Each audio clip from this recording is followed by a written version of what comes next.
Halo semuanya, perkenalkan nama saya Osvaldo Christopher Lana, dan di sini saya akan menjelaskan hasil analisis saya tentang dampak perkembangan teknologi dalam bidang industri hospitality.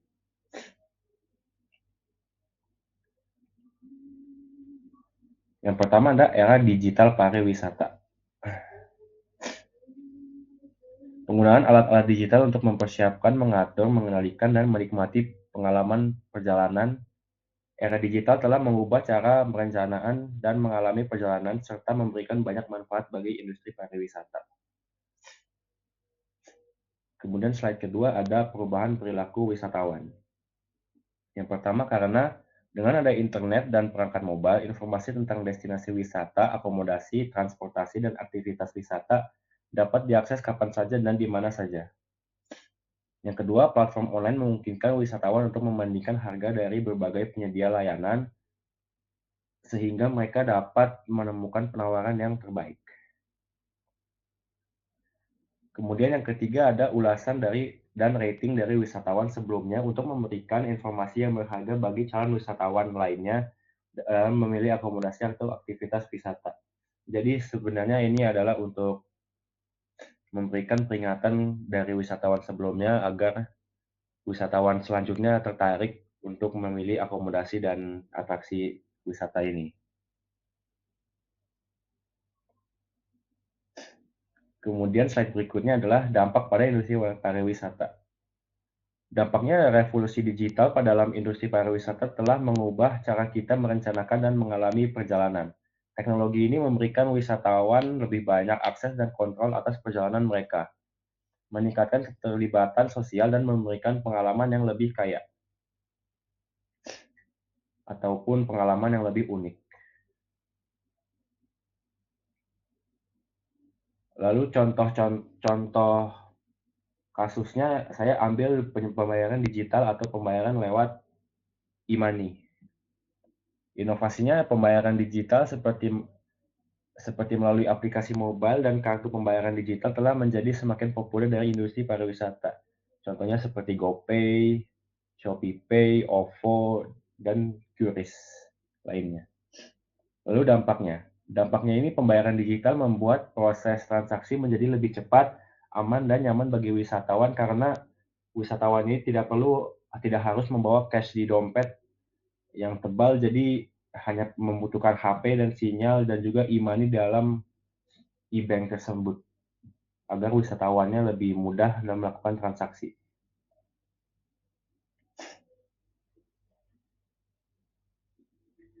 Lalu ada tantangan dan peluang. Tantangannya saya berbagi di sebelah kiri dan peluang di sebelah kanan. Tantangan yang pertama yaitu persaingan yang sangat ketat. Industri ini sangat kompetitif dengan banyak pemain besar dan startup yang terus berinovasi. Kemudian perubahan perilaku konsumen yang cepat. Preferensi dan ekspektasi konsumen itu teruslah berubah jadi seiring perkembangan teknologi. Jadi harus diikuti sesuai perkembangan teknologi. Lalu teknologi yang berkembang pesat. Jadi untuk tetap relevan, perusahaan itu tetap harus berinvestasi dalam teknologi baru untuk memperbarui sistem-sistem mereka. Lalu ada peluangnya. Peluang yang pertama ada artificial intelligence atau kecerdasan buatan, disingkat AI. AI ini dapat digunakan untuk meningkatkan layanan pelanggan, memprediksi tren masa depan, dan mengoptimalkan operasi. Lalu yang kedua ada niche market. Niche market ini memfokuskan pada pasar yang lebih spesifik dalam membantu perusahaan menonjol dari pesaing. Jadi ada perusahaan ini ada brandingnya tersendiri. Lalu yang ketiga ada pembayaran digital. Sudah saya jelaskan tadi pembayaran digital ini meningkatnya penggunaan pembayaran ini membuka peluang untuk memperluas pasar. Jadi dengan adanya e-money, industri pariwisata jauh lebih memudahkan wisatawan. Yang terakhir yaitu kesimpulannya. Industri pariwisata ini semakin digital telah menciptakan persaingan yang sangat ketat di antara berbagai platform teknologi. Perusahaan-perusahaan yang ingin bertahan dan berkembang di industri ini harus menghadapi berbagai tantangan, namun juga harus memiliki banyak peluang agar tidak tertinggal dan terbuang. Untuk mempersiapkan jangka panjangnya, mereka harus mengikut sertakan teknologi-teknologi dan berinovasi.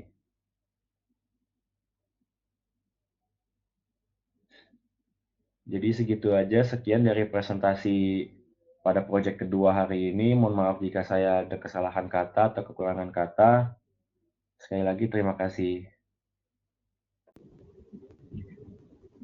Halo semuanya, perkenalkan nama saya Osvaldo Christopher Lana, dan di sini saya akan mempresentasikan proyek 3 yang berjudul Analisis Daya Tarik Wisata Lokal dan Modal Menarik Wisata Domestik Pasca Pandemi.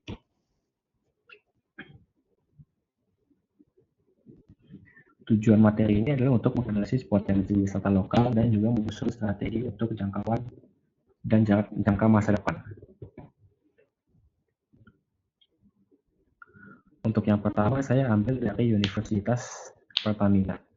Nah, mereka ini mengambil asumsi bahwa dampak dari COVID-19 itu adanya sektor pariwisata adalah adanya penurunan jumlah wisatawan mancanegara yang datang ke Indonesia. Selain itu juga berdampak pada menurunnya pendapatan nasional yang berasal dari sektor pariwisata. Kemudian yaitu potensi-potensi wisata lokal. Pandemi COVID-19 ini memang memberikan tantangan besar bagi sektor pariwisata. Namun di balik tantangan tersebut justru tercipta peluang baru bagi pengembangan wisata lokal, keunikan dan keberagaman destinasi di Indonesia menjadi daya tarik sendiri, terutama di tengah pembatasan mobilitas yang mendorong masyarakat untuk lebih mengenal dan menjelajahi daerah sendiri. Nah, potensi yang pertama itu adalah keberagaman budaya. Pastinya di setiap daerah itu Indonesia memiliki budaya yang unik, juga dari adat istiadat, daerah tarian tradisional hingga bahasa daerah ataupun kuliner khasnya sendiri. Kemudian kuliner khas ini setiap daerah memiliki kuliner khas yang berbeda-beda dan menjadi daya tarik sendiri dari wilayah tersebut tertentu.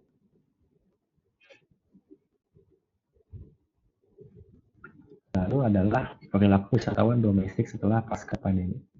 Pandemi COVID-19 ini berdampak pada persepsi wisatawan tentang perjalanan dan akan mengubah caranya bepergian untuk waktu yang tidak terbatas, terutama terkait kecepatan, intensitas, dan juga spontanitas para wisatawan.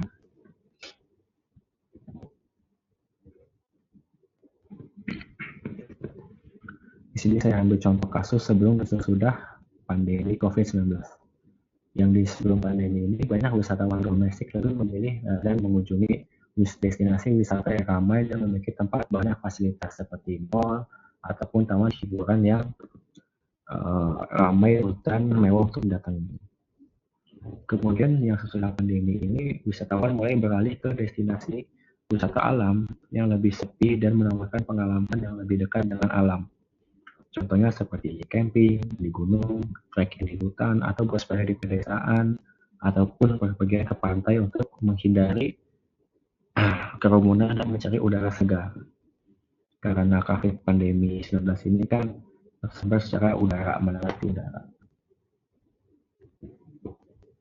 Lalu apa sih strategi untuk mempertahankan dan mempromosikan suatu destinasi wisata? Nah, strategi yang saya ambil itu CHSE. Nah, ya, CHS ini adalah sertifikasi cleanliness, health, safety, dan environmental sustainability atau disingkat CES. Dari pemerintah telah menjadi bukti komitmen terhadap kebersihan dan keamanan.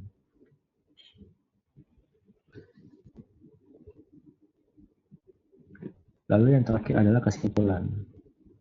Di sini kesimpulan saya ambil dari Seminar Nasional Pariwisata dan Kewirausahaan atau yang disingkat SNPK. Nah, destinasi wisata yang berhasil menarik minat wisatawan pasca pandemi adalah yang mampu menggabungkan antara keindahan alam dan kekayaan budaya dengan penerapan protokol kesehatan yang ketat. Lalu, dengan promosi yang efektif, pemanfaatan teknologi, dan kolaborasi antara pemerintah, pelaku usaha, dan masyarakat menjadi kunci keberhasilan dalam menarik wisatawan. Jadi itu saja kesimpulan yang saya dapat. Terima kasih dan sekian presentasi dari saya. Mohon maaf jika ada kesalahan ataupun kekurangan kata. Selamat jumpa sampai di proyek yang keempat. Halo semuanya, perkenalkan nama saya Osvaldo Christopher Lana. dari pengantar ilmu industri hospitality. Sebelumnya izinkan saya meminta maaf karena atas keterlambatannya mengumpulkan tugas dan proyek keempat ini. Karena dikendala untuk menemani ibu saya mengegiatan Beautiful Life. Di sini saya akan menjelaskan peran hospitality dalam membangun pengalaman wisatawan yang berkesan. Pendahuluannya ada industri hospitality adalah sektor yang berfokus pada penyediaan layanan kepada tamu atau pengunjung. Layanan ini bertujuan untuk menciptakan pengalaman yang menyenangkan, nyaman, dan memuaskan bagi para tamu. Singkatnya, hospitality adalah seni dalam menjamu. Di sini ada 3 komponen utama. Yang pertama adalah layanan. Inti dari industri hospitality adalah layanan yang diberikan kepada tamu. Layanan yang baik meliputi keramahan, perhatian terhadap detail, kemampuan untuk memenuhi kebutuhan tamu, dan keahlian dalam menyelesaikan masalah. Yang kedua ada fasilitas. Fasilitas yang lengkap dan modern menjadi daya tarik tersendiri bagi tamu. Fasilitas yang dimaksud bisa berupa kamar yang nyaman, restoran dengan menu yang beragam, kolam renang, fitness, dan fasilitas lain sesuai dengan target pasar. Yang ketiga adalah teknologi. Penggunaan teknologi dalam industri hospitality semakin berkembang. Teknologi dapat digunakan untuk meningkatkan efisiensi operasional, mempermudah proses reservasi, dan memberikan informasi yang relevan kepada tamu dan menciptakan pengalaman yang lebih interaktif. Dampaknya yaitu pelayanan yang berkualitas memiliki dampak yang sangat signifikan terhadap pengalaman wisatawan. Ketika seorang wisatawan menerima pelayanan yang baik, mereka akan merasa dihargai, diperhatikan, dan nyaman selama berada di destinasi wisata. Hubungan antara pelayanan dan kepuasan pelanggan dalam industri pariwisata sangat erat. Pelayanan yang prima akan meningkatkan kepuasan pelanggan, mendorong mereka untuk kembali lagi, dan bahkan merekomendasikan destinasi tersebut kepada orang lain.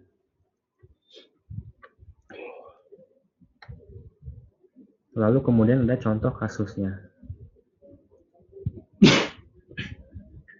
Contoh kasusnya, sebuah hotel butik kecil di Ubud, Bali, dikenal karena pelayanannya sangat personal. Staf hotel selalu saja mengingat nama tamu, referensi kamar, dan bahkan makanan favorit mereka. Mereka juga sering memberikan sentuhan pribadi seperti menyiapkan kamar dengan bunga segar, atau meninggalkan pesan selamat datang yang personal. Hasilnya, hotel ini memiliki tingkat kepuasan tamu yang sangat tinggi dan banyak tamu yang kembali lagi setiap tahunnya.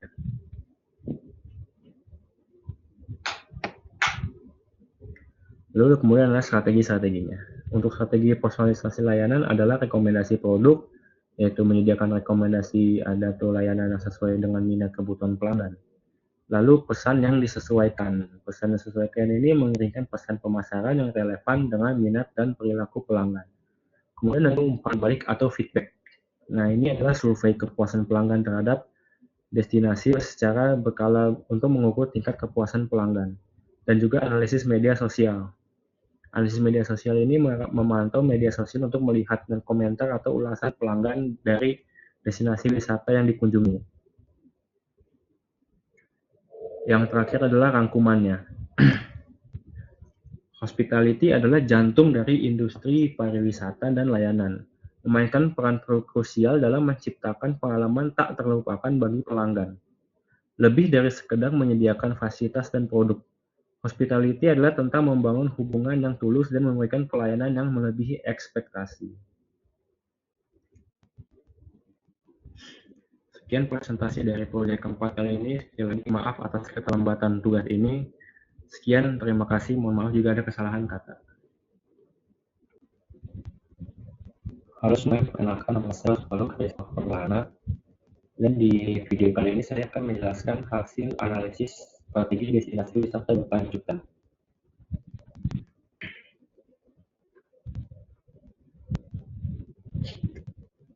Untuk yang slide yang pertama, di sini saya menjelaskan tentang definisinya. Apa sih pariwisata berkelanjutan? Nah, pariwisata berkelanjutan itu adalah konsep pariwisata yang bertujuan untuk memberikan dampak positif jangka panjang bagi lingkungan, masyarakat, dan ekonomi sekitar daerah tertentu. Agar apa? Agar wisata itu dapat berlangsung dengan panjang dan awet, tidak akan mengalami kerugian apapun atau kebangkrutan apapun.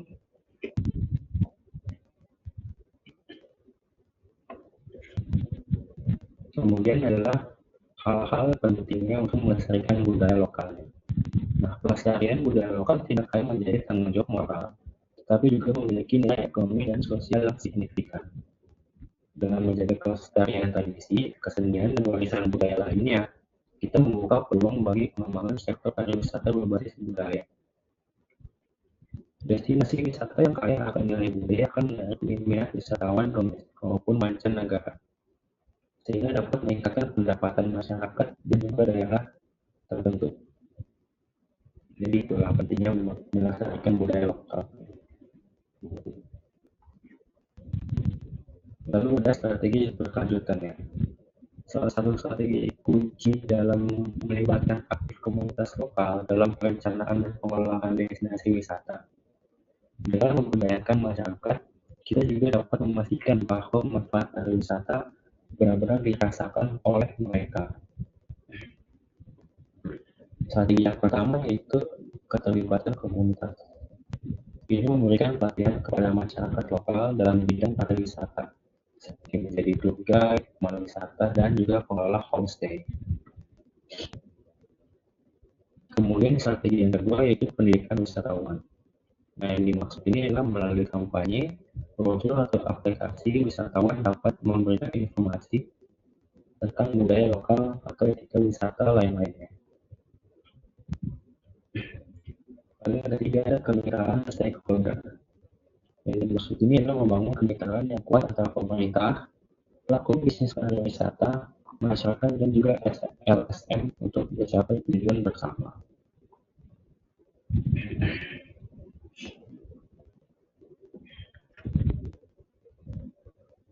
Lalu ada contoh kasusnya. Di sini saya mengambil contoh kasus di Desa Panglipuran di Bali, Indonesia. Nah, desa ini merupakan contoh nyata dari pariwisata berkelanjutan yang melibatkan komunitas secara aktif. Masyarakat desa secara bersama-sama menjaga kelestarian lingkungan, melestarikan tradisi dan budaya, serta mengembangkan berbagai produk wisata berbasis komunitas.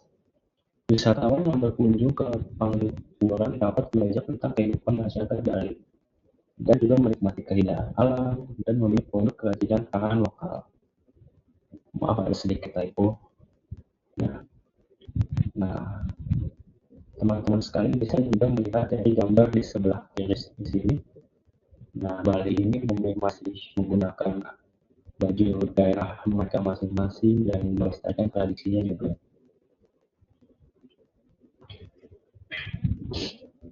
Lalu yang terakhir adalah kesimpulannya. Apa sih kesimpulan yang kalian bisa dapat? Nah, strategi destinasi wisata berkelanjutan ini menekankan untuk keseimbangan antara pertumbuhan ekonomi, kelestarian lingkungan, dan kesejahteraan masyarakat. Dengan melibatkan komunitas lokal, mengedukasi wisatawan, dan menerapkan praktik bisnis yang bertanggung jawab, pariwisata juga dapat menjadi kekuatan pendorong pembangunan yang berkelanjutan. Sekian hasil presentasi kali ini. Sampai jumpa. Mohon maaf jika ada kesalahan kata atau kekurangan kata, dan sampai jumpa di project yang selanjutnya. Halo semua, kembali lagi di project yang ke-6 bersama saya, Valdo Christopher. Dan di sini saya akan menjelaskan hasil analisis saya tentang peran pariwisata sebagai pengembangan ekonomi di suatu daerah.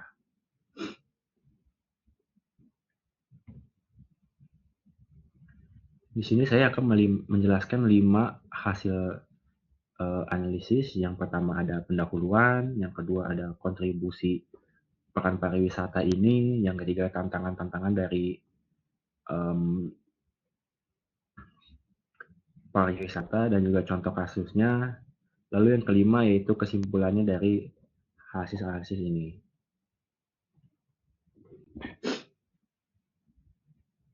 Yang pertama ada pendahuluan. Nah, daerah tertinggal dalam sektor pariwisata juga seringkali menghadapi tantangan yang besar, termasuk kurangnya infrastruktur, aksesibilitas, dan dukungan dari pemerintah. Namun, dengan pendekatan yang tepat, potensi pariwisata di daerah-daerah ini juga dapat dikembangkan untuk meningkatkan kesejahteraan masyarakat lokal, Seperti yang bisa dilihat di gambar, ya mereka tidak memiliki infrastruktur yang cukup untuk membantu daerah mereka untuk menjadi daerah wisata yang terkenal supaya dapat mengembangkan ekonomi di wilayah mereka tersendiri itu.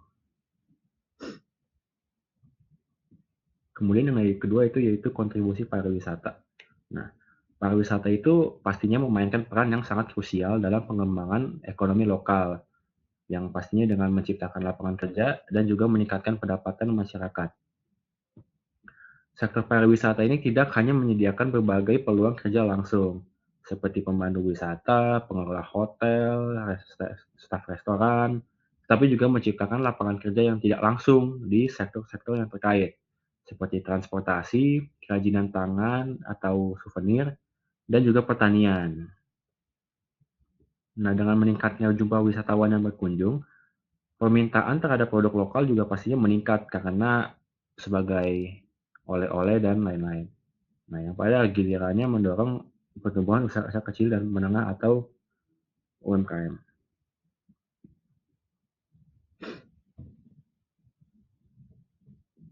Nah, untuk hasil analisis yang saya dapat, saya mendapatkan 3 tantangan. Yang pertama itu jarak dan lokasinya. Beberapa destinasi wisata terletak itu sangat jauh dari pusat-pusat transportasi utama. Nah, hal itu membuat perjalanan menjadi lebih sulit dan juga lebih memakan waktu.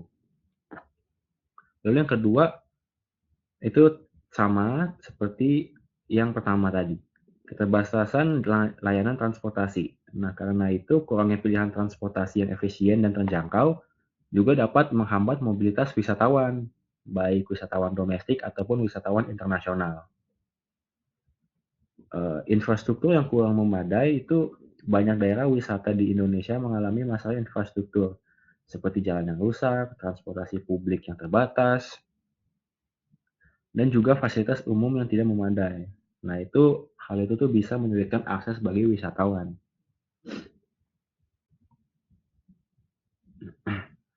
Nah, di sini juga saya bisa mendapatkan 2 contoh kasus saya. Di gambar yang sebelah kiri bawah itu desa di Lampung dan sebelah kanan itu pantai di Flores. Untuk desa di Lampung ini memiliki air terjun yang sangat indah. Namun, akses jalan menuju lokasi tersebut sangatlah buruk dan sulit untuk dilalui kendaraan umum. Nah, itu tuh pastinya menyulitkan wisatawan untuk berkunjung ke air terjun tersebut. Kemudian untuk Flores, Flores ini memiliki pantai yang eksotis. Nah, sama juga tidak memiliki transportasi umum yang menghubungkan pulau tersebut dengan daratan utama. Oleh karena itu, wisatawan harus menyewa perahu, tapi dengan biaya yang sangat mahal.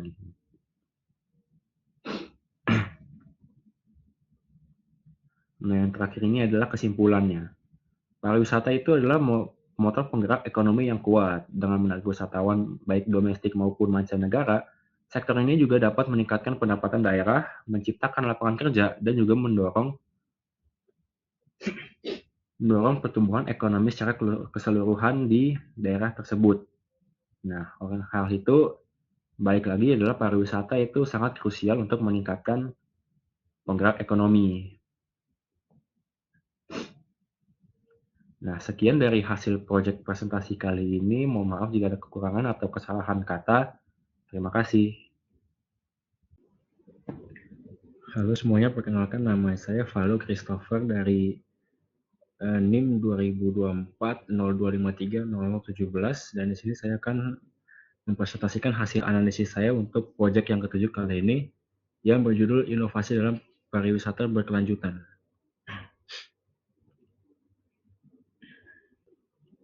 Nah, untuk pendahuluannya tuh pariwisata berkelanjutan adalah konsep pariwisata yang mempertimbangkan dampak jangka panjang dari kegiatan pariwisata terhadap lingkungan, masyarakat, dan ekonomi. Konsep ini hanya ada satu tujuan, yaitu untuk menyeimbangkan kepentingan ekonomi dengan kelestarian alam dan budaya lokal.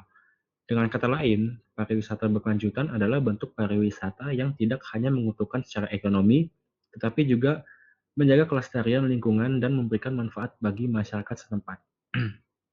Jadi kata lainnya tuh pariwisata yang berkelanjutan adalah bentuk pariwisata yang tidak hanya menguntungkan secara ekonomi, tapi juga menjaga kelestarian lingkungan dan memberikan manfaat bagi masyarakat setempat.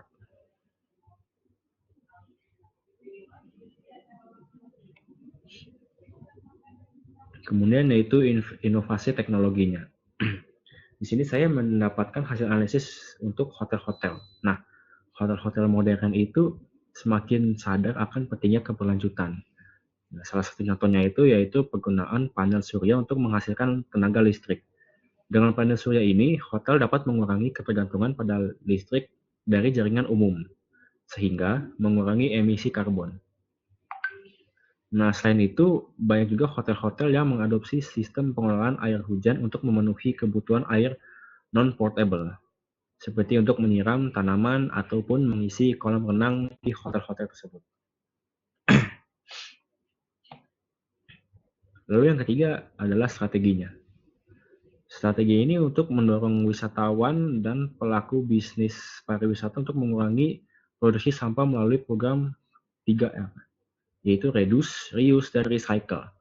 Nah, 3 program itu dapat dilakukan dengan menyediakan tempat sampah yang memadai dan terpisah, sehingga mengurangi penggunaan plastik sekali pakai dan juga serta mempromosikan penggunaan produk yang ramah lingkungan.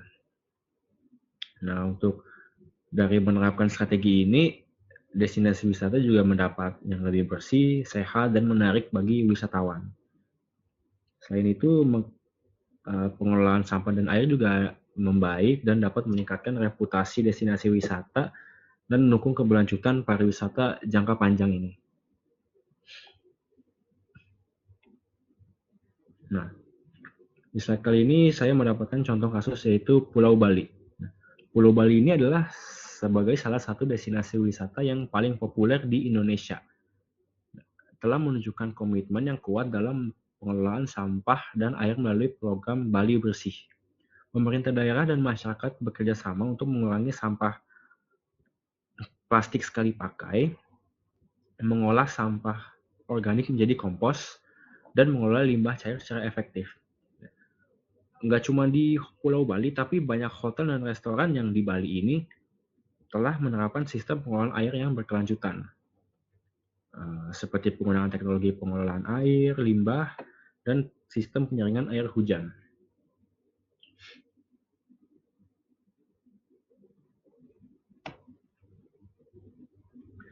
Untuk slide terakhir adalah kesimpulannya.